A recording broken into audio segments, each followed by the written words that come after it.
தங்கள் ரசனையால் சினிமா உலகை வாழ வைக்கும் ரசிகர்கள் யாவருக்கும் வெற்றி விமர்சனத்தின் முதல் வணக்கம். இப்போ இந்த பகுதியில் நாம் விமர்சனம் பார்க்கக்கூடிய படம் டைரக்டர் ஜூலியஸ் ஹோனாவுடைய படைப்பில் ஒரு ஹாலிவுட் படமாக தமிழ் டப்பிங்லேயும் நம்ம ஊர் திரையரங்குகளில் இன்றைக்கி ரிலீஸ் ஆகிருக்கக்கூடிய கேப்டன் அமெரிக்கா ப்ளூ த நியூ வேர்ல்ட் படத்தோட விமர்சனம் தான் பார்க்க போகிறோம். இந்த விமர்சனம் உங்களுக்கு பிடிச்சிருந்தா லைக் பண்ணுங்கள், ஃப்ரெண்ட்ஸ் அண்ட் ஃபேமிலிக்கு ஷேர் பண்ணுங்கள், மறக்காமல் நம்ம சேனலை சப்ஸ்கிரைப் பண்ணி தங்களின் மேலான கருத்துக்களை கமெண்ட்டில் சொல்லவும் மறந்துடாதீங்க. இப்போது இந்த படத்தோட கதைக்கு போகிறதுக்கு முன்னாடி இந்த படத்தில் வரக்கூடிய கடைசி போஸ்ட் கிரெடிட் சீன்ஸை நீங்கள் எம்சியூ ரசிகர்கள் அல்லது எம்சியூடைய பரம விசுவாசிகளாக இருந்தால் கண்டிப்பாக அந்த சீனை மிஸ் பண்ணாமல் பார்த்துட்டு வந்துடுங்க. இந்த படத்துக்கு அது ரொம்ப முக்கியமானதாக நான் பார்க்குறேன்.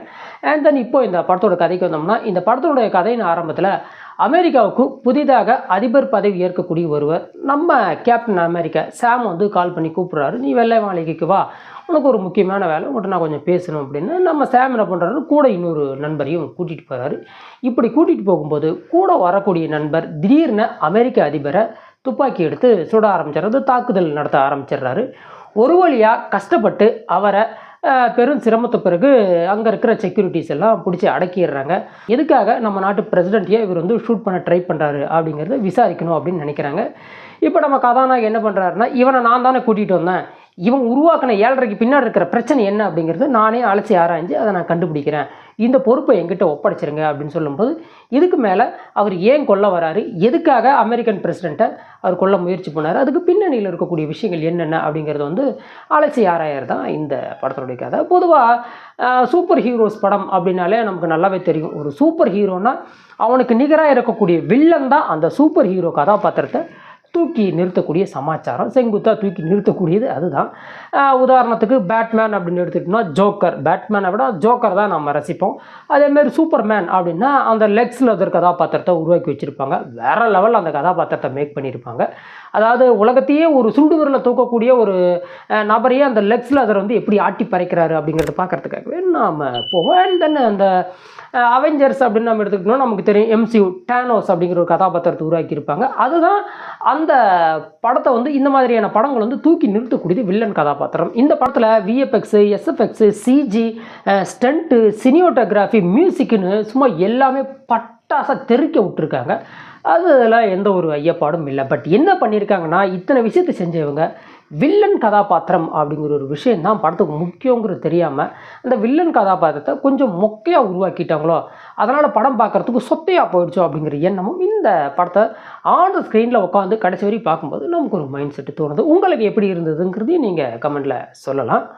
அதே மாதிரி குறிப்பாக படத்தில் நிறைய பெரிய பெரிய நடிகர்கள்லாம் பொறிக்க போட்டிருக்காங்க. உதாரணத்துக்கு ஹாரிசன் ஃபோர்டு, அவரெல்லாம் இண்டியானா ஜோன்ஸ் காலகட்டத்து நடிகர். இந்த மாதிரி சூப்பர் ஹீரோஸ் படங்கள்லாம் அவர் நடிக்க மாட்டார். என்ன காரணத்துக்காக அவர் இந்த படத்தில் நடிக்கிறாரு நீங்கள் போனீங்கனாலே நல்லாவே தெரியும். படத்தில் நமக்கு ரொம்ப பிடிச்சதுன்னா இந்த இந்தியன் ஓஷன் சி மேலே ஒரு ஃபைட் ஒன்று வரும், அது ஓரளவுக்கு நல்லாவே இருந்தது. அதே மாதிரி கிளைமேக்ஸ் ஃபைட்டு, அந்த ரெட் ஹல்க்கு வரக்கூடிய காட்சிகள்லாம் தேட்டரில் விசில் பறந்தது.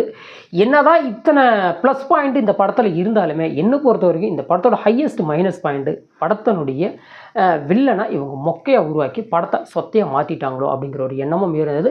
பெரும்பாலான காட்சிகள் இந்த படத்தில் நம்ம பார்க்கும்போது வர ஏன் மார்வல்ஸ் இந்த மாதிரி மட்டமான படங்கள் எடுக்கிறாங்க, இல்லை நல்ல கதை எழுதி அதை ஏன் இந்த மாதிரி மட்டமாக மாற்றி எடுக்கிறாங்க அப்படிங்கிற ஒரு எண்ணமும் இந்த படத்தை பார்க்கும்போது நமக்கு தோணுது.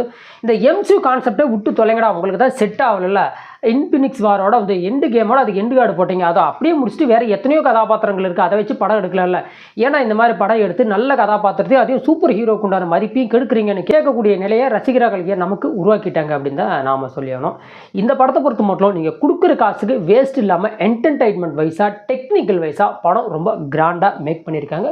நல்ல ஸ்க்ரீன் ப்ரெசன்ஸ் அப்படின்னு தான் நாம் சொல்லணும். பட் அந்த ஸ்டோரி, ஸ்கிரிப்ட், இந்த எம்சியூ அதாவது உலக படங்கள் எல்லாம் உருட்டி பார்த்து எது நல்லா இருக்குன்னு தேடி போகிறாங்க பற்றியா, அந்த மாதிரி ரசிகர்களுக்கு உதாரணத்துக்கு எம்சியூ ஃபேன்ஸுக்கே கூட இது ஒரு சில ஏமாற்றங்களை தரலாம் அப்படின்னு நான் நினைக்கிறேன்.